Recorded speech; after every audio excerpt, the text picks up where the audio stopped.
주셨습니다. 감사합니다.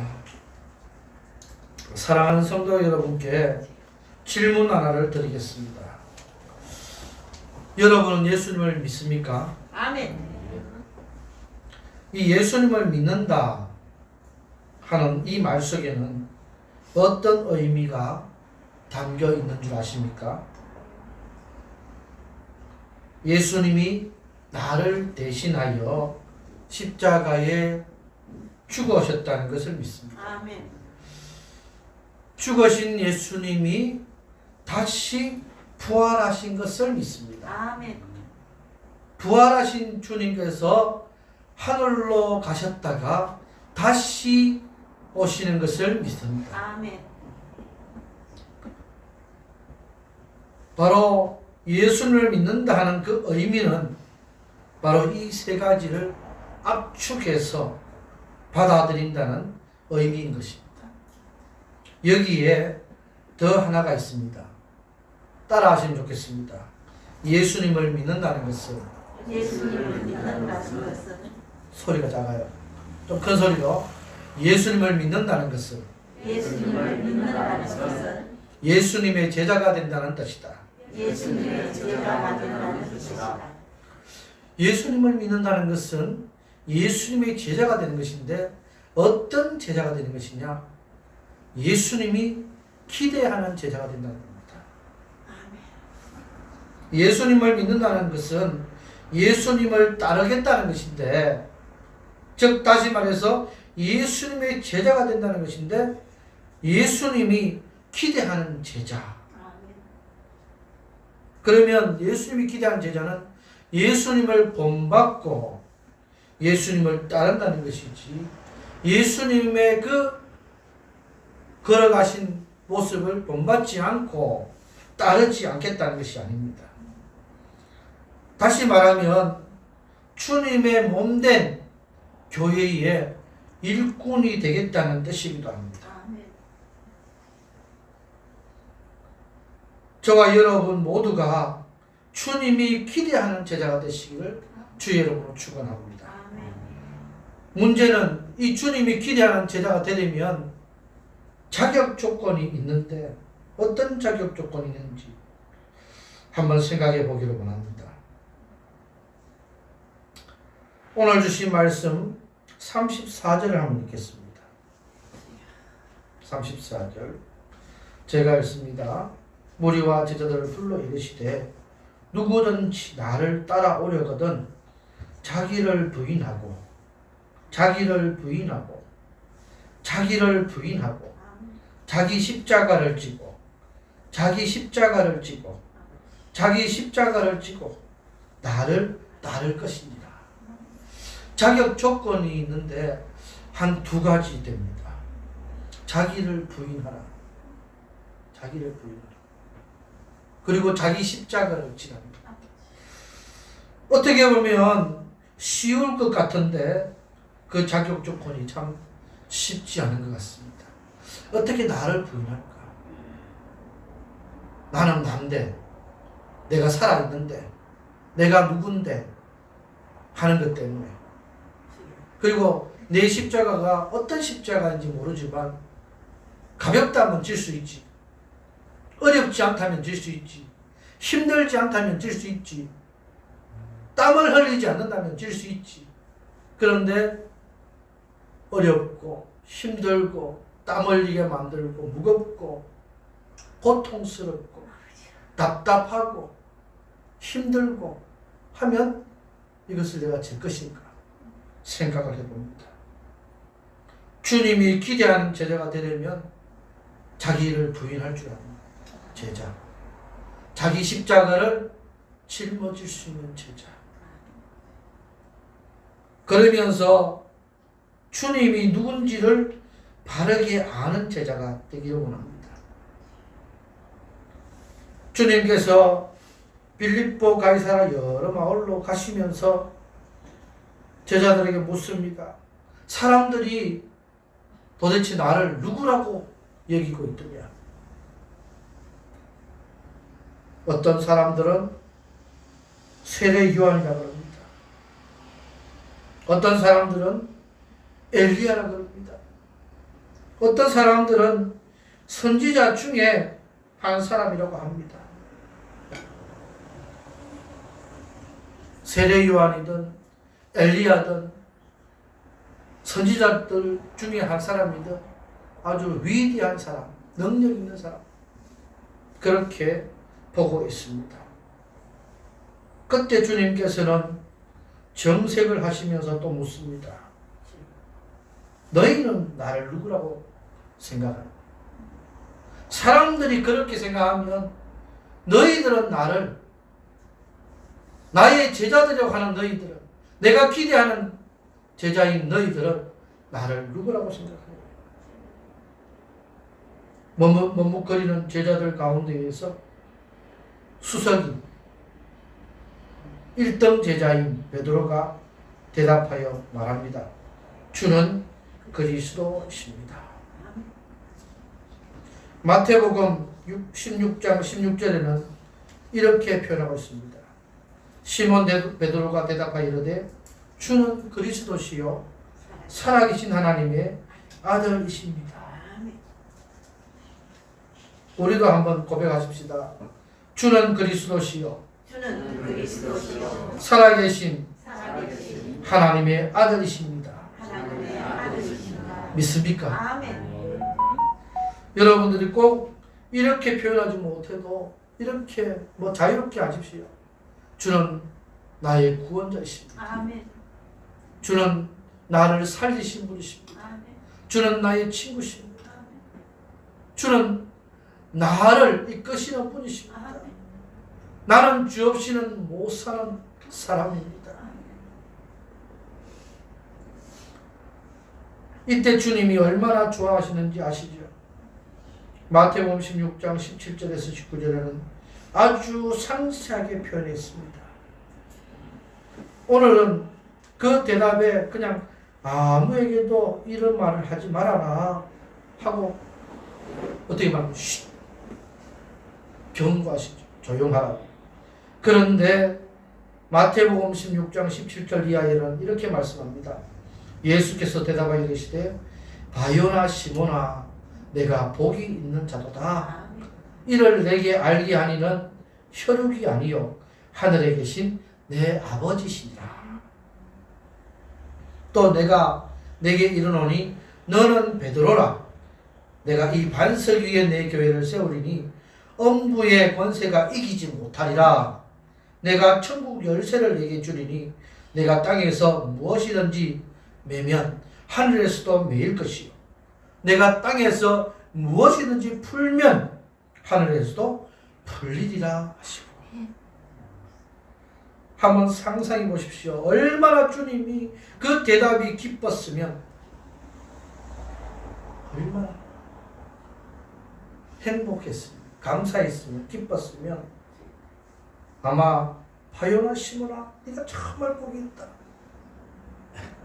시편에 복 있는 사람은 하면서 시작하는 것처럼 우리가 너는 복 있는 자인데 이것은 너의 그 피가 혈육이 알게 한 것이 아니라 내 아버지께서 너에게 그것을 알게 하도록 선물로 주신 것이다. 그 당시에 예수님을 그리스도라고 표현하고 하나님의 아들이라고 표현하는 것은 죽을 각오를 해야만 할 수 있는 것입니다. 그것이 누군가의 귀에 들어갔다면 온전치 못한 상황이 됩니다. 어쩌면 지금도 예수님을 믿는다고 하고 또 교회 다닌다고 하면 손가락도 받고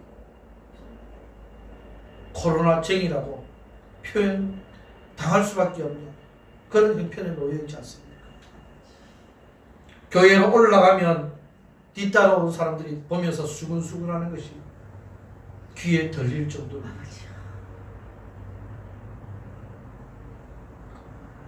사랑하는 성도 여러분, 이것을 알게 하고 이것을 고백하게 하니는 우리의 육신적인 능력이나 체험이 아니라 하늘에 계신 하나님께서 우리를 그렇게 알게 하도록 하신 것이라는 것을 기억하시기 바랍니다. 여러분, 이 기대에 여러분 미치는 우리 성도님들 되시기 바랍니다. 못 미치는 성도가 아니라 이런 기대에 미치는 성도. 그러면 엄청난 보너스가 주어진다는 것을 기억하시기 바랍니다. 오늘 본문에 보니까 반석 위에 너와 같은 그 믿음의 반석 위에 내 교회를 세우는데 엄부의 권세가 사탄의 그 계략이 절대 이기지 못합니다. 어찌 보면 사탄의 권세가 득세한 것처럼 느껴지고 세상이 우리를 삼킬 것처럼 그렇게 달려들지만 결국 이 믿음의 반석에 세워진 교회는 주님의 몸된 성도들은 사탄이 어찌할 수 없다는 것을 기억하시기 바랍니다. 또 한 가지는 천국 열쇠를 주신답니다. 천국 열쇠. 여러분, 막힌 곳, 또 닫혀 있는 곳 들어가려고 하면 열쇠가 있으면 얼마나 기쁜지 모릅니다. 열쇠. 어찌 보면 열쇠가 아니라 프리패스, 자동으로 통과할 수 있는 그런 것이 있다면 얼마나 손 안 대고 갈 수 있는 얼마나 좋은 것인지 모릅니다. 이런 엄청난 복, 내가 무엇이든지 닫히도록 하면 닫히게 만들고 내가 무엇이든지 풀리게 만들면 풀리게 하시는 역사를 하나님께서 주시는 겁니다. 천국의 열쇠. 천국의 열쇠. 1990년대만 해도 미국 비자를 얻는 것이 얼마나 특권처럼 자랑처럼 여겼던 시절이 있었습니다. 제가 아는 어떤 목사님은 미국에 유학을 가려고 비자 신청을 했다가 거절되어서 포기하고 미국이 아닌 다른 나라로 간 적이 있는데, 반면에 어떤 목사님은 어려서부터 미국에 살면서 미국의 이 영주권을 받아가지고 나는 그냥 따로 비자 신청 필요가 없다. 그냥 가고 싶으면 가고 머물고 싶은 대로 머물고. 관광 비자는 90일이면 있지 않습니까? 근데 내가 90일을 넘겨도 있을 수 있는 사람이 자랑하는 사람이 있었어요. 그것만 봐도 이 키나 어떤 패스카드나 이런 것들 때문에 얼마나 특권처럼 여겼던 시절이 있는데, 천국은 여러분들이 하나님 앞에 마음껏 갈 수 있는 키를 받게 되었다는 사실. 이것을 자랑스러워해야 하는데 이것을 자랑스러워하지 못하는 성도가 얼마나 많은지 교회들마다. 뒤에서 사람들이 교회로 올라온 것을 수근수근거려도 눈치 보면서 몰래 팍 들어가려고 하지 마시고, 누가 보든지 안 보든지 느긋한 마음, 오르락 내리락 할 수 있는 성도들 되시길 바랍니다. 이것이 가장 큰 특권이고 복입니다. 이것을 베드로는 얼마나 잘했는지. 그런데 오늘 본문에 보니까 조금 있다가는 베드로가 엄청난 꾸지점을 당하고 있습니다. 이전에 이미 베드로는 예수님 고난당하실 때에 주님을 모른다고 3번이나 부인했었습니다. 그래서 그런지 베드로에게 예수님이 부활하셔서 다시 나타나셔서 묻을 때 이렇게 말합니다. 내가 나를 다른 사람들보다 더 사랑하느냐? 요한의 아들 시몬아, 내가 너를 얼마나 사랑하는지 너는 아느냐? 너는 나를 사랑하고 있느냐? 그때 베드로는 또한 이런 신앙 고백하죠. 내가 주님을 사랑하는 줄 주께서 아시나이다. 내 양을 치라, 내 양을 먹이라, 내 양을 치라. 사랑하는 성도 여러분, 주님이 기대하는 제자는 바로 이 시몬 베드로와 같은 제자였습니다. 실수를 할 때도 그 실수를 회개하고 돌이킬 줄 아는, 기대를 저버리지 않는 제자였다는 사실입니다. 성경에 여러 군데에 보면 주님 앞에서 신앙 고백을 잘해서 복을 받은 이가 많이 있습니다. 구약에서는 주님 앞은 아니지만 주님을 믿는 신앙인으로서 여러 고백을 통해서 큰 복을 받았던 사람이 있습니다. 룻기의 룻은 어머니의 하나님이 나의 하나님이 될 것입니다. 어머니가 하나님의 백성이라고 생각하는 그 사람들을 나의 백성이 할 것입니다. 다니엘도 나를 살려주시지 아니할지라도, 비록 사자굴에 던지실지라도, 거리 아니하실지라도, 풀무불에 들어가는 그런 순간이 온다 할지라도 나는 주님을 배신하지 않겠습니다. 하나님을 배반하지 않겠습니다. 이런 고백을 드렸던 사람입니다. 그 중에서도 많은 복을 누린 사람이 있다면 다윗 왕이 아니겠습니까? 엄청난 잘못을 저지름에도 불구하고, 엄청난 악한 짓을 하고도 불구하고 그는 하나님 앞에서 내쳐지지 않고 왕으로서 그 면모를 아주 명실상부하게 드러냈던 사람입니다. 그 이유가 도대체 뭘까요? 수많은 잘못을 하고 악한 짓을 행했어도 철저한 회개를 통해서 주님 앞으로 돌아왔기 때문입니다. 여러분, 코로나19로 말미암아서 우리가 핍박을 받고 있습니다. 어려움을 당하고 있습니다. 힘든 일을 겪고 있습니다. 어쩌면 믿음이 점점 떨어지는 것 같은 느낌을 받는 수가 있습니다. 그러나 철저한 회개, 하나님 앞으로 돌아가기를 원하고 회복을 원하면 우리가 하나님이 있으시는 엄청난 복을 받을 수 있다는 사실을 기억하시기 바랍니다.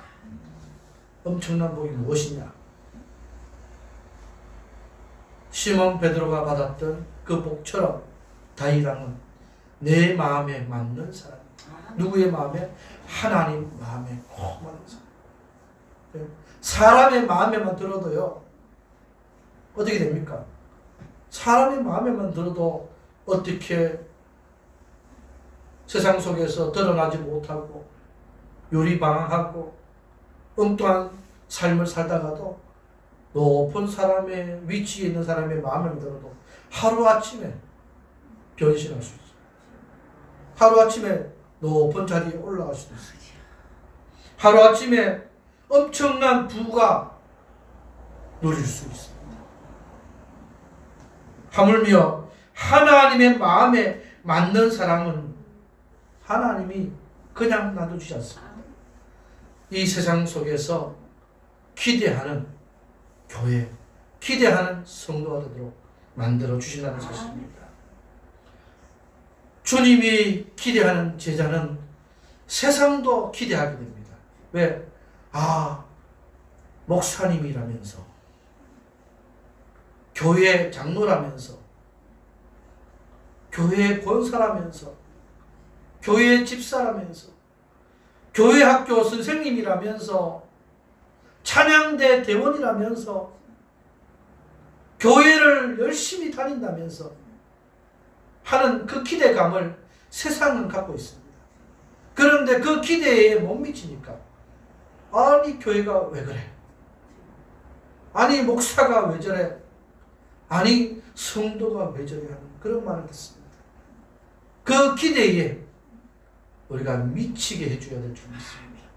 주님이 기대하는 제자가 되는 성도는 세상도 기대하는 그 기대에 미쳐서 역시 교회다. 역시 목사, 역시 성도구나 하고 세상도 인정해 줄 수 있는 그런 사람이 된다는 것입니다.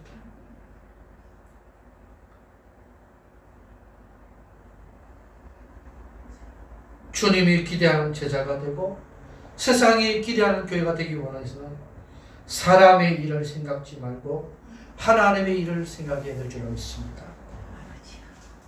베드로가 주님에 대한 올바른 고백을 해서 칭찬을 받았는데 곧바로 얼마 있지 않아서 사탄이라고 하는 책망을 듣게 됩니다. 엄청난 책망입니다. 엄청난 책망.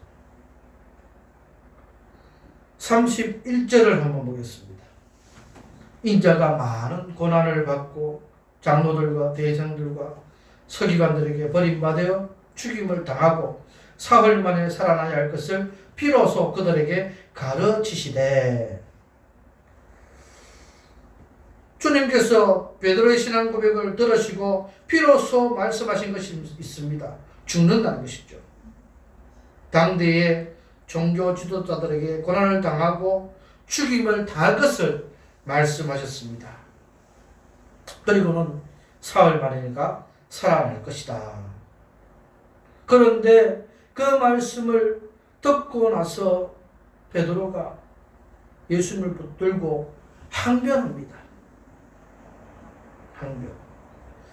제자들 가운데에서 특히 이 베드로는 예수님이 하나님의 아들이고 이스라엘의 왕 같은 존재이고 세상의 만왕의 왕이신데 어찌 죽습니까? 항변은 뭐냐면 항의한다는 겁니다. 반박한다는 겁니다. 제자가 그럴 수 없습니다. 어찌 그럽니까? 항변, 항의와 반박과 어쩌면 꾸짖는 같은, 옛날에 왕에게 간택하던 그런 충신들의 모습들처럼 생명을 내놓고 죽이면 죽이십시오 하고 그렇게 항변하는 것처럼 그런 항의. 어찌 보면 주님이 죽는다고 하는 그 말에 이렇게 항변하니까 엄청난 충신 같은 그런 모습을 베드로 입장에서는 보이고 있습니다. 많은 제자들이 볼 때에 역시 제자 중에 제자인 베드로님이시다. 어찌 주님이 죽는다는데 가만히 있을 수 있습니까? 1인 시위 같은 그런 모습들을 보이고 있습니다. 그때 주님께서 하신 말씀, 사탄아 뒤로 물러가. 내가 하나님을 생각하지 아니하고 도리어 사람을 생각합니다. 우리가 살아가면서 주님이 기대하는 제자로서 살아가면서 어찌 보면 주님을 위한답시고 하나님의 일을 위한답시고 교회를 위한답시고 하는 행동들 중에서 주님이 기뻐하지 않고 주님이 원하시지 않는, 하나님이 원하지 않는 그런 일을 하고 있습니다. 사람의 일을 생각하면서 나갈 때가 있습니다. 조심해야 합니다. 주의해야 합니다. 사탄이 바로 그것을 원하고 있기 때문입니다. 오늘날도 마찬가지입니다. 우리가 하나님의 일을 생각하면서 어떤 것이 더 하나님의 일을 기쁘시게 할 것인지, 우리가 생각할 때는 이것이 하나님을 위해서, 세상을 위해서 하는 것처럼 보여지면서 항의하고 항변하고 투쟁하고 나아가지만 결코 그것이 주님을, 하나님을 기쁘시게 하지 못하고 사람의 일을 더 생각하면서 세상적인 것을 더 추구하면서 나아가고 있다는 것입니다. 그래서 좀 더 깊이 생각해야 합니다. 하나님의 계획은 무엇일까? 하나님의 일은 도대체 무엇일까?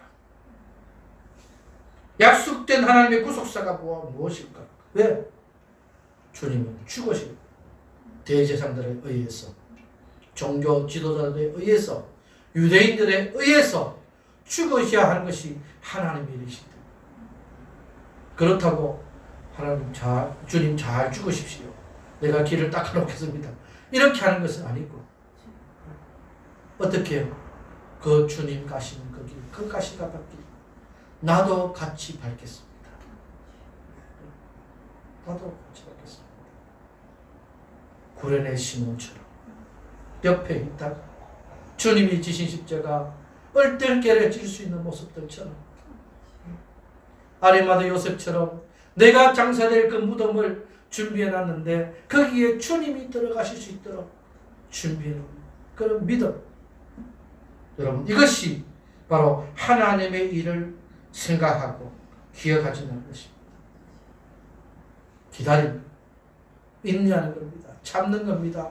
하나님의 구속사의 그 일을 주님을 통해서 이루고 난 이후에 분명히 일어나게 될 것을 믿고 나아가는, 그것이 바로 주님이 기대하는 제자, 또한 세상이 기대하는 교회의 모습인 줄로 믿습니다. 결코 우리들끼리 싸워서는 안 됩니다. 결코 세상과 우리는 투쟁해서는 안 됩니다. 세상이 잘못된 길을 걸어가면 그것을 위해서 기도하고, 우리는 우리의 그 걸음에서, 그 장소에서, 그 길에서 하나님의 뜻을 나타낼 수 있는 성도가 되어야 될 줄로 믿습니다. 이와 같은 것을 사람의 일로 생각하지 않고 하나님의 일로 깊이 기다린 이 성경의 인물이 있습니다. 요셉이란 자입니다. 마치 주님이 죽으셨던 그 모습처럼 요셉은 그 아버지 어머니의 품에서 또한 10명의 형들과 또한 1명의 동생, 그 11명의 형제들 사이에서 요셉은 어떻게 해요? 노예로 팔려갔습니다. 죽이지 않은 것, 마치 죽은 것처럼 꾸몄지만 죽이지 않은 것이 하나님의 뜻입니다. 만약에 요셉이 죽었다면 참 힘들었겠죠. 마치 요셉이 죽었다면 예수님이 죽으셨다가 다시 부활하신 것처럼 그런 무슨 역사가 보였겠죠.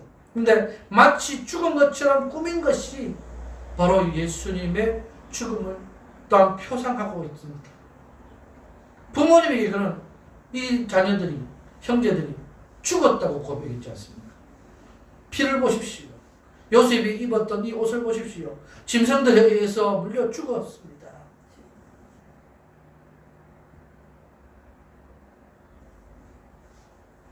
그리고 나서 애굽에 팔려가서 정말 오랜 세월 동안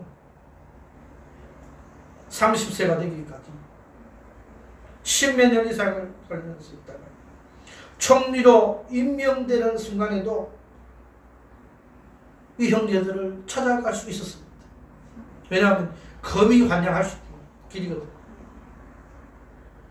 그렇지 않습니까? 죽은 것처럼 보이고 팔려갔고 정말 부모와 생입을 했는데 이제는 그 이국 땅에 가서 정말 엄청난 고통 가운데서도 최선을 다해서 일해서 그 나라의 이 국무총리까지 왕 바로 밑에까지 다 올라가서 이제는 이 이스라엘 땅으로 돌아가서 얼마나 어떻게 해요? 이렇게 훌륭하게 내가 자랐습니다. 그런데 9년 동안 참고 기다렸습니다. 형제들이 찾아올 때까지. 그리고 부모님을 그곳으로 모실 때까지. 그것이 하나님의 일이 있다는 것을 알아야 됩니다. 내가 당장 찾아가고 내가 좋은 것을 하게 되면 이것은 내가 사람의 입장에서 하는 것이고 기다리고 인내하고 하나님께서 하신 뜻을 발견하고 끝까지 기다릴 수 있는 바로 요셉, 바로 꿈을 꾸었다.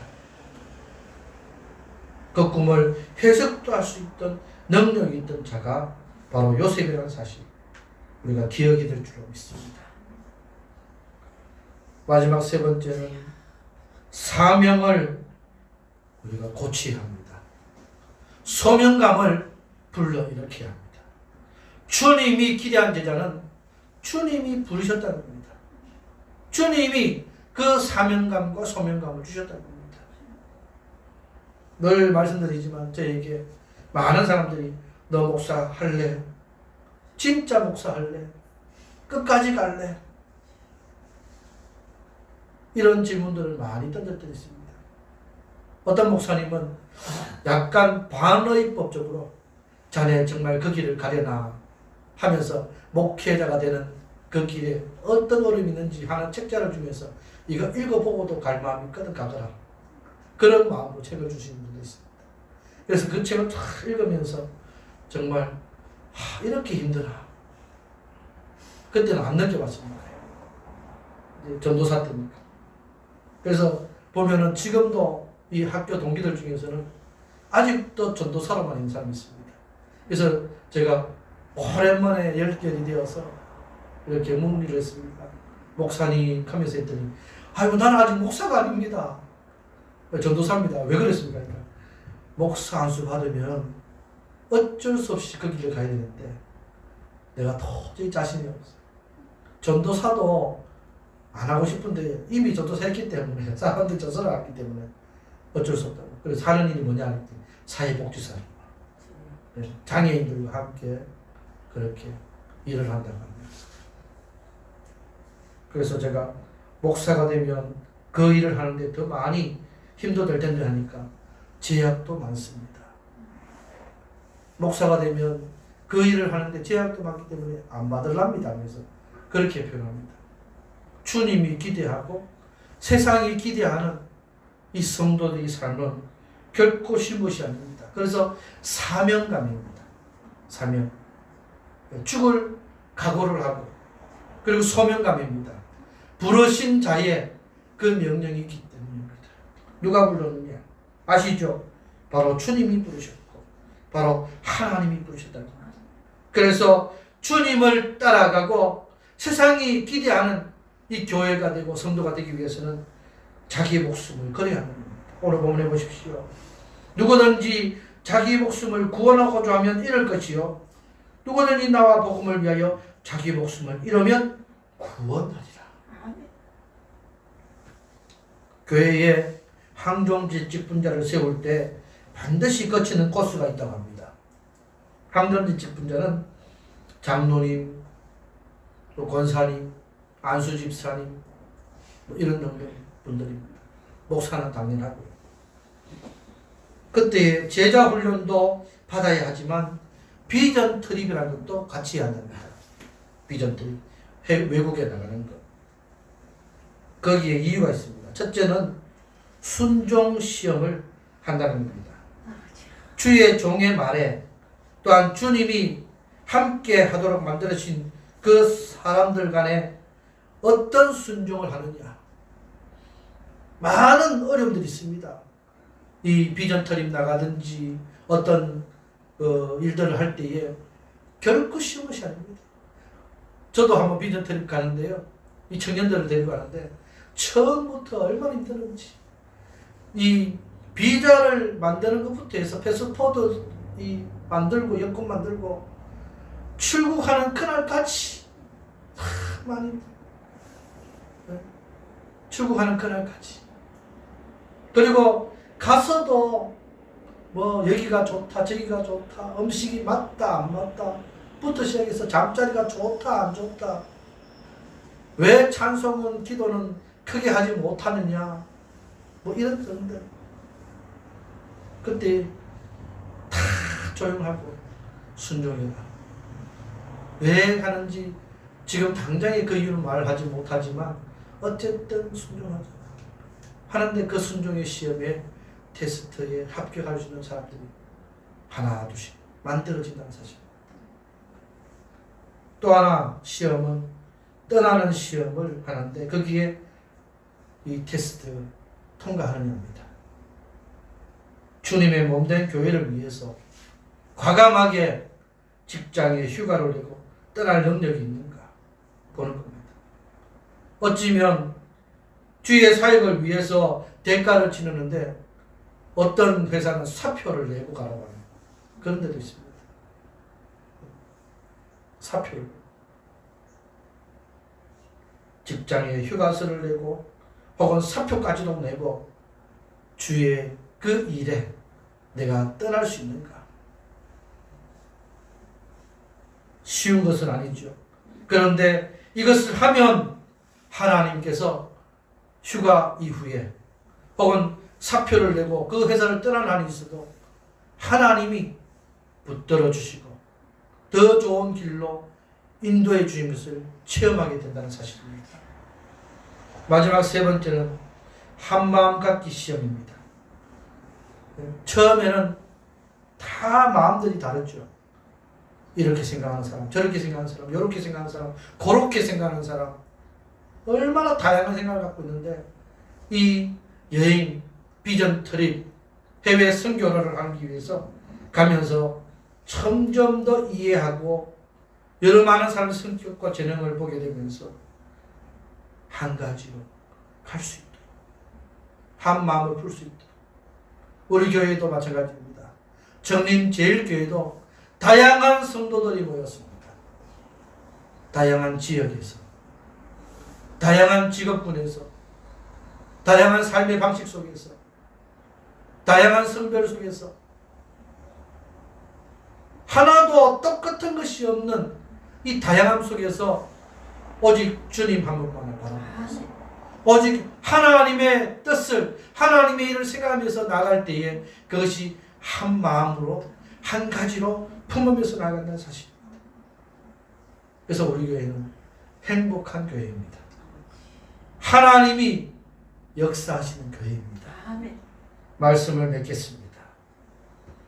여러분은 주님을 누구라고 생각하고 계십니까?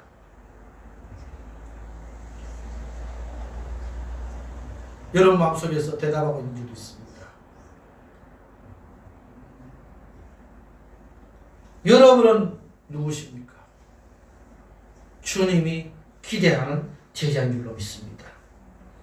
주님을 따르는 수많은 청중들이나 수많은 무리 중에 하나가 아니라 지금 주님이 기대하는 제자, 주님의 뜻을 따르고 하나님의 일을 생각하고 사명감을 고취하고 소명감 속에서 목숨까지도 내어던지고 주님의 일을 따라가는 그런 제자인 줄로 믿습니다. 세상 속에서 적당히 믿다가 취미생활 하다가 이 세상을 떠나려고 생각하지 마십시오. 적당히 기회를 보면서 마치 취미생활을 하며 이 교회를 섬기고 주님을 따라가려고 하는 사람들에게 무서운 말씀하십니다.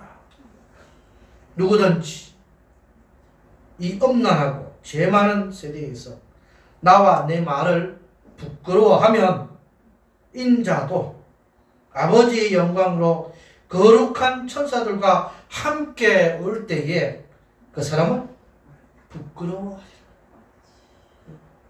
엄청난 말씀입니다. 누가 주님을 부끄러워하는 자가 될 것입니까? 누가 주님의 말씀을 부끄러워하는 자가 될 것입니까? 우리 주님 다시 오실 때 내가 주님 앞에 설 때에 주님도 그 사람을 부끄러워한답니다. 우리가 사는 세상은 어떤 세상입니까? 엄난하고 죄 많은 세상입니다. 이런 세상 속에서 강하고 담대하게, 당당하게 정말 주님 앞에 회개하고 하나님이 회복시킬 것을 믿고 기대하면서 나아가는 주님이 기대하는 제자, 세상이 기대하는 정림제일교회 모든 권속들 되시기를 주의 이름으로 축원합니다. 기도하겠습니다. 하나님 아버지 참 감사합니다. 주님이 기대하는 여기에 모인 우리 모든 제자들, 또한 방송으로 함께 예배드리는 모든 정림제일교회 제자들 되게 하심을 감사합니다. 세상이 기대하는 교회가 있습니다. 세상이 기대하는 직분자들이 있습니다. 거기에 미치는 목사, 장로, 권사, 집사, 성도들, 주님의 교회 모든 권속들 되게 하여 주옵소서. 하나님의 일을 생각하고 사람 일을 생각하지 않도록 하나님 역사하여 주시고 주님의 말과 주님의 뜻을 부끄러워하지 않고 사명감, 소명감 속에 생명가치도 내어놓는 우리 모든 귀한 정림 제일교회 권속들 되게 하여 주옵소서. 모든 말씀을 살아계신 예수님의 이름으로 감사하며 기도하옵나이다. 아멘. 213장 찬송 드리면서 드린 예물 봉헌하도록 하겠습니다.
성도님들이 계십니다. 여러 성도님들이 11조를 드리셨습니다. 주일 예물 드리십니다. 범사에 감사합니다. 제목 없이 드렸습니다. 추석 명절을 은혜롭게 보내게 하심을 감사합니다. 제목 없이 드렸습니다. 범사에 감사합니다. 범사에 감사드립니다. 제목 없이 드렸습니다. 자녀들을 아름답게 키워주심을 감사합니다. 드리셨습니다. 제목 없이 드렸습니다. 범사에 감사드립니다. 기도하겠습니다. 하나님 아버지 감사합니다. 하나님께서 주신 물질들 가운데에서 10의 1을 구분해서 드릴 수 있는 믿음 주심을 감사합니다. 그 물질 점점 커가면서도 하나님 믿음 잃지 않도록 더 많고 더 풍성함으로 채워주시고 하나님 이 물질 때문에 하나님 어려움 당하지 않고 세상 속에서 또한 하나님이 더 기뻐하시는 모습으로 살아갈 수 있도록 인도하여 주옵소서. 또한 주일 예물을 드렸습니다. 온라인으로 드렸습니다. 드린 손길들 하나님께서 함께하여 주옵소서. 감사의 예물을 드린 손길들이 있습니다. 범사에 감사함으로 또한 추석 명절을 은혜롭게 보내게 하심을 감사함으로 자녀들을 위한 감사함으로 제목들이 없이 드린 아버지 감사의 예물들 받으시고 더 많은 감사가 충만할 수 있도록 하나님 역사하여 주옵소서. 드리지 못한 손길이 있습니까? 물질로 말미암아 어려움을 당하지 않도록 하나님 늘 함께 하시고 하나님 물질이 더 풍성할수록 하나님을 섬기는 마음들이 더 풍성해질 수 있도록 역사하여 주옵소서. 이렇게 드린 모든 귀한 손길들 위해 하나님의 은혜가 충만케 하시고 이 물질이 쓰이는 곳곳에 그리스도의 은혜가 충만하게 나타나게 하여 주옵소서. 감사하며 살아계신 예수님 이름으로 간절히 기도하옵나이다. 아멘.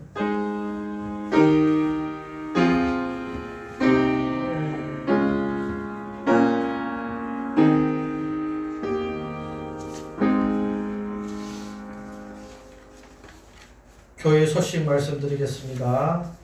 추석 명절을 참 은혜 가운데 잘 보내게 하심을 감사합니다. 우리 성도님들 아무도 아프신 분들도 없고 또 힘든 분들도 가시니 감사드립니다. 10월 5일 내일입니다. 오전 7시 30분에 군성교회 조창기도회가 오랜만에 또 모이게 되었습니다. 50명 미만이기 때문에 충분히 모여서 함께 기도를 하는데 우리 그래도 안전하게 개인 청결 잘 유지하고 좋은 시간 갖도록 또 기도 나라와 또 교회들을 위해서 기도할 수 있도록 군선교를 위해서 기도할 수 있도록 함께 우리 성도님들과 마음을 모아주시기 바랍니다. 우리 10월은 나눔의 달입니다. 어려운 시기일수록 나눔을 잘 실천하시고 함께 하실 수 있도록 하면 좋겠습니다. 특별히 올해부터는 이 10월 마지막 주를 우리 정림제일교회의 추수감사주일로 그렇게 지킵니다. 그래서 꼭 기억하시고 함께 해주시길 부탁드립니다. 서대전 노예 137회 서대전 노예가 다음 주죠. 다음 주죠. 12일 날 월요일 기독교연합 봉사회관에서 열릴 예정입니다. 50명 미만으로 모이라 해서 우리 각 시찰별로 10명 정도씩 그렇게 해서 지금 모일 예정입니다. 이렇게 방역 수칙에 따라서 다 하기도 하고요. 혹시 지금 사회적 거리두기 2단계에서 1단계 조치로 내려가면 그때는 또 상황이 달라져서 다 모일 수 있지만 지금 현재로서는 이렇게 모일 예정입니다. 그래서 우리 교회에서 김홍문 장로님께서 우리 중부시찰 대표에서 그렇게 나가시기로 했으니까요. 가셔서 좋은 그런 노예가 될 수 있도록 기도해 주시기를 부탁드리겠습니다. 다른 광고 없으시니까 우리 다 함께 자리에서 일어나셔서 회의 좀 드리고 예배 마치도록 하겠습니다. 오랜만에 얼굴 보게 되는 우리 성도님들 오셔서 환영하고 또 축복합니다. 갈릴리 마을 거숲속에서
지금은 교회의 머리 대신 우리 주 예수 그리스도의 은혜와 독생자 예수 그리스도를 십자가에 우리의 죄를 대속하기 위하여 아낌없이 내어주신 하나님 아버지의 끝끝인 사랑과 성령 하나님의 감화감동 위로교통 충만 치유 내주하심의 역사가 주님이 기대하는 제자 세상이 기대하는 교회로 거듭나기를 다짐하는 이 자리에 모인 성도들 머리머리 위에와 가정과 자녀들 위에 직장과 사업체 위에 또한 영상으로 함께 예배드리는 정림제일교회 모든 권속들 위에 이제로부터 영원토록 항상 함께 있을지어다. 아멘.